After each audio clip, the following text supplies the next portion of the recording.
at the scene of the accident to assess level of destruction. Lukman Adefesus' report is now presented. Describing the incident as unfortunate, Governor Nta Abeokuta says preliminary investigations carried out to ascertain the cause of the inferno revealed that some hoodlums were scooping the fuel from the tanker that fell and subsequently lit a fire when the police tried to stop them, which later led to explosion. I've instructed the Commissioner of Police, Civil Police, to ensure that they track all those involved directly, indirectly, remotely with this occurrence and bring them to book. We'll make an example of them. We'll rid this market of miscreants. The governor also assured the traders whose goods got destroyed of government assistance and commiserated with the bereaved families. The Lafenwa market tanker fire accident Sunday morning left many shops in the market destroyed, while 2 persons were burnt beyond recognition. Furthermore, an court is buying Lagos-Ibadan expressway of a 6-day traffic diversion on the Lagos-bound carriageway of a highway due to the ongoing road construction in the access. The report.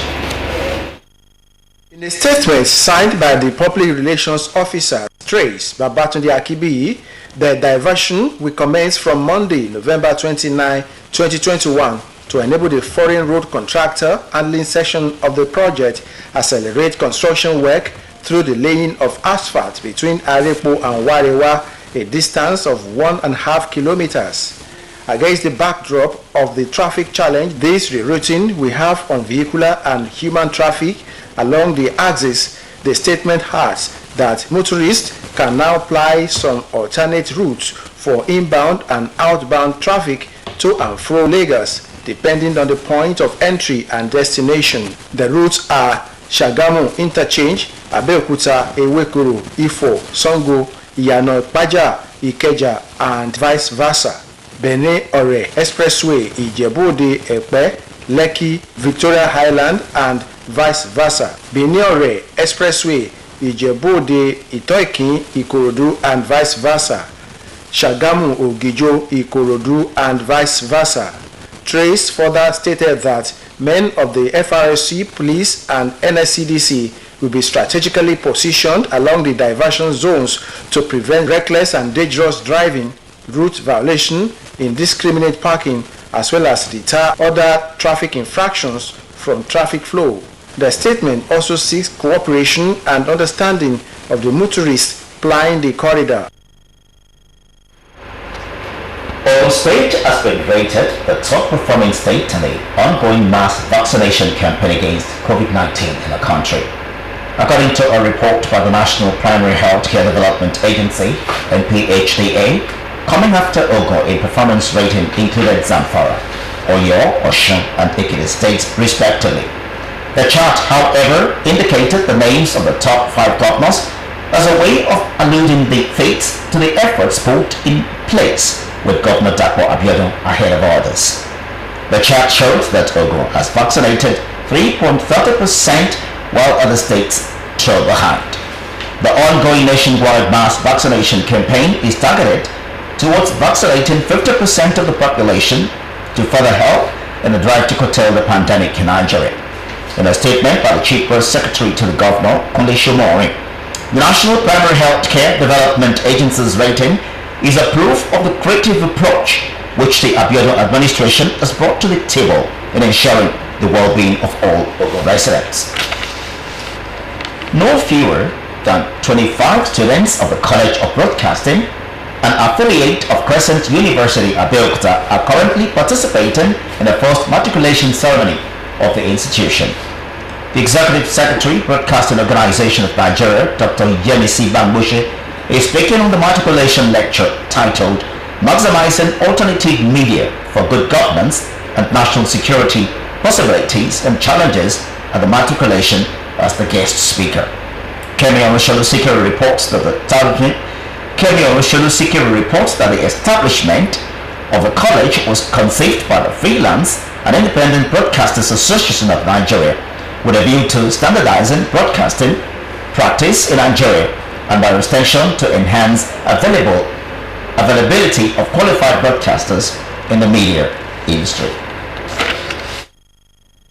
This is the entrance of people that are not trained and are not willing to be trained, and actually constituting problem to the industry and bastardizing the system.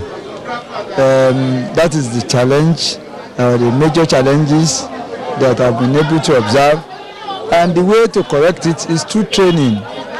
When you are exposed to rigorous training, to norms, to way of practicing in the industry, you'll be able to overcome these challenges. All my life in practice of journalism, I have been a print journalist. But for me to know the nitty-gritty of broadcasting, having introduced live coverage into pen pushing activities, that was the reason why I decided to say, I may be seeing myself as a champion when I started that live broadcasting services with pen pushing. But there is need for me to know what are the rudiments. That was the essence and the reason why I decided that, okay, let me go back to the class so that when I know the nitty-gritty, then I can go out and make the use of that class knowledge on the field. That's the essence. In the education sector, some undergraduate students drawn from the Ogun West Senatorial District have benefited from Senator Tolu Adebi Undergraduate Scholarship Award Scheme.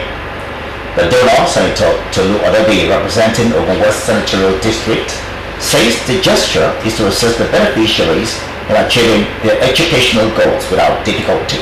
Correspondent Dr. Alabi reports. What I'm trying to do is to first of all take the best and the brightest amongst us, harness them, ring fence them, support them educationally. So those ones, at least the least of their problem has been resolved. I think it's a great initiative and I'm proud to be associated with him on this initiative. This scholarship opportunity has come to me to work, to bring out the potential in me. Very, very happy. Like very, very happy that at least my parents won't be borrowing money to pay my school fees again. As a child from a family of 5, my parents it will be a big part in my life and life of my family as well. Yeah, it's going to pay most of my school fees, like other fees. Like when I reach clinical classes, I'll have to get some things. It's going to assist with those things.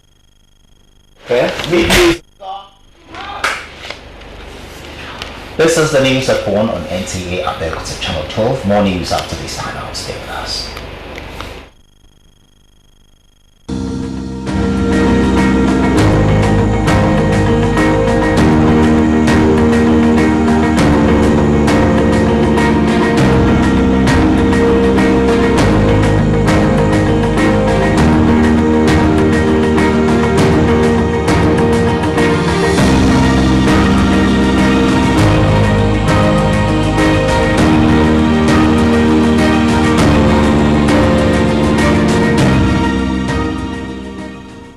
Welcome back.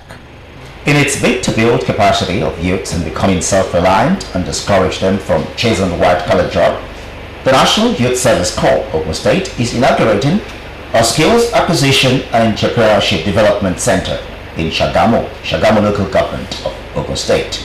The project, which is executed by the Office of the Senior Special Assistant to the President on Sustainable Development Goals, in collaboration with the National Youth Service Corps, is expected to engage and expose corps members posted to Ogun State to various vocational skills aimed at empowering them. Anthony Gandino will bring us details in our subsequent bulletin. That concludes the news at 1. Join us again at 7 o'clock for more news. I'm Anila Maluko. Good afternoon.